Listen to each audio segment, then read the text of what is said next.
Hello, and welcome back to Architecture Topics. I'm your host, Liam Karen, and today we're heading to the shores of the Persian Gulf, where a city once known for its fishing villages and desert winds decided to reinvent itself through architecture. I'm talking about Dubai. And for our first Dubai visit in this show, what better building than the Burj Al Arab, Dubai's self-proclaimed 7-star hotel and one of the most recognizable silhouettes in the world. This will be a story about image and ambition, about how a city with no ancient monuments built one of its own and turned it into a symbol of identity. But before we dive into it, I want to thank you. Yes, you. Last week I shared that someone had left the show a 2-star review and asked for your help to get those ratings back up, since the Spotify and Apple algorithms are really sensitive to those things. And you showed up.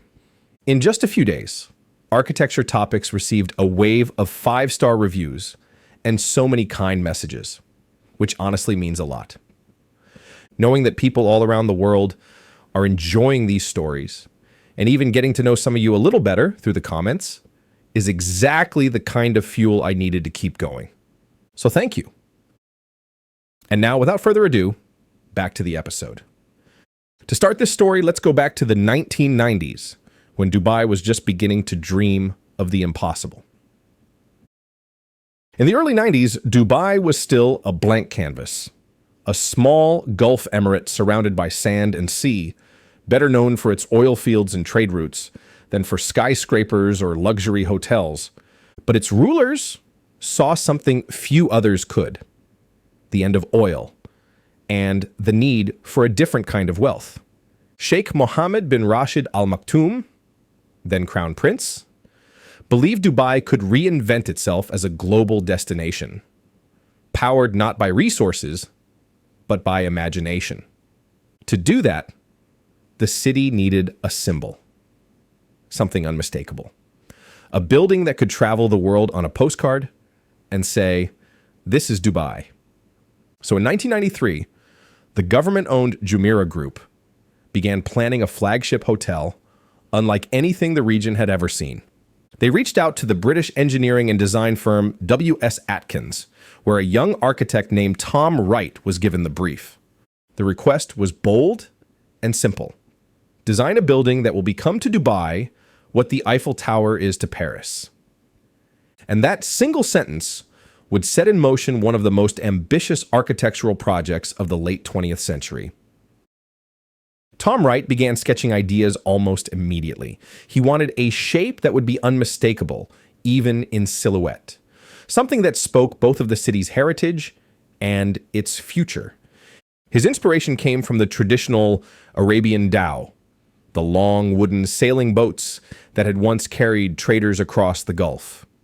The image of a sail filled with wind became the guiding idea. Simple, elegant, and deeply symbolic. But the location was just as important as the form. So instead of placing the hotel on the crowded coastline, Wright proposed building it on its own island, 280 meters offshore. A man-made foundation rising directly from the sea, separating the building from everything else around it. It was a masterstroke of symbolism. The sail would not just belong to Dubai, it would appear to be sailing away from it, as if pulling the city toward the future. The concept perfectly captured Dubai's identity at that moment, a place suspended between tradition and technology, between history and ambition. With the concept set, the next step was to shape the structure that could hold it all together at the edge of the sea. The Burj Al Arab rises to 321 meters, just over 1,050 feet, making it one of the tallest hotels in the world at the time of its completion. 2 curved concrete wings form a wide V-shaped structure, and between them, a steel truss system stretches like a giant bow, enclosing an atrium that soars more than 180 meters. That's more than half the building's total height. The exterior surface between the wings is a PTFE fabric, a Teflon-coated fiberglass that softens the sun by day and becomes a luminous screen by night. This fabric surface is as much an aesthetic element as it is a practical one, filtering sunlight and helping keep the atrium cool in the heat of the desert.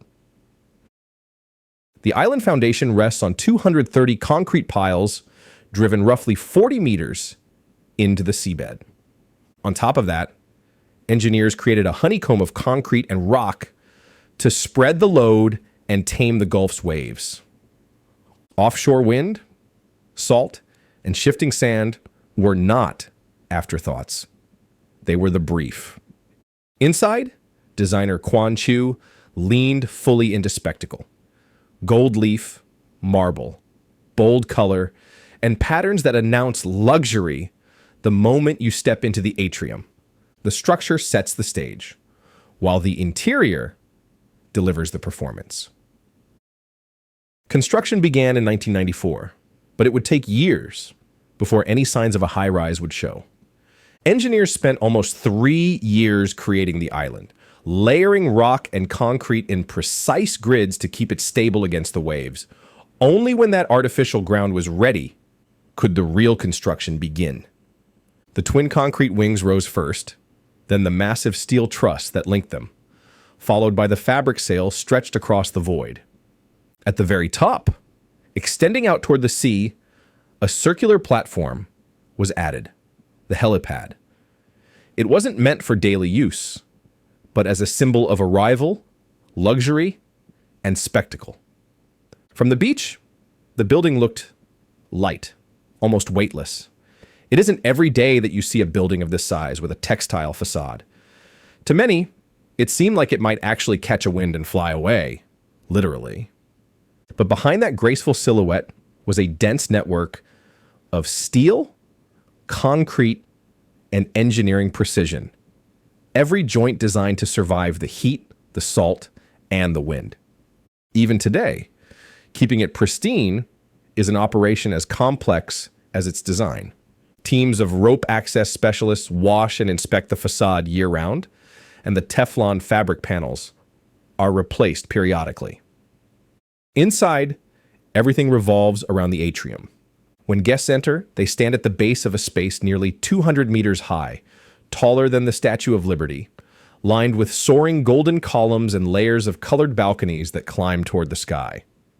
Each floor opens onto this central void so that from below, you can see the rhythm of the corridors spiraling upward, framing the vast sail of light beyond the glass.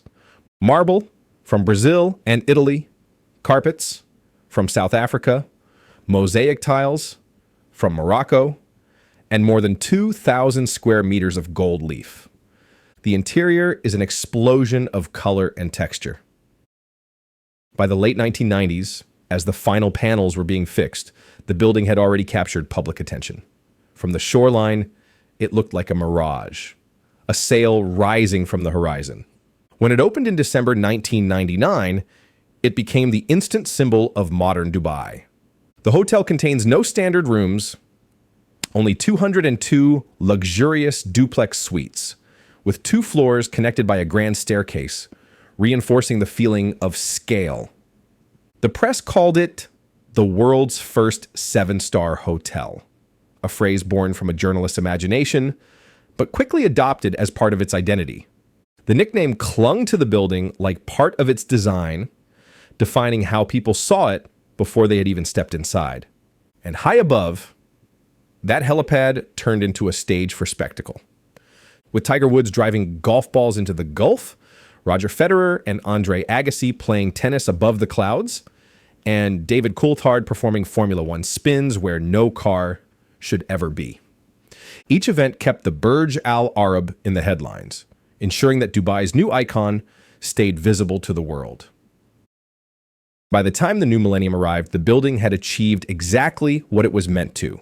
It made Dubai unforgettable.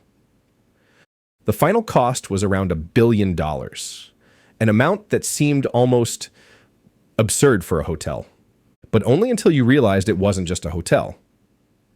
It was Dubai buying itself a place on the world stage. For the city, it marked a turning point. A place that once relied on fishing, trade, and pearl diving had used design and engineering to create a brand.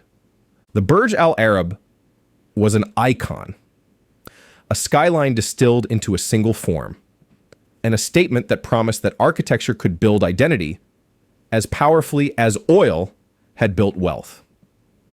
In the years that followed, its influence spread across the desert. Projects grew taller, bolder, and more spectacular. The Palm Islands, the Burj Khalifa, the Museum of the Future, all carried the same DNA of spectacle and ambition first tested here on this artificial island. Critics were divided.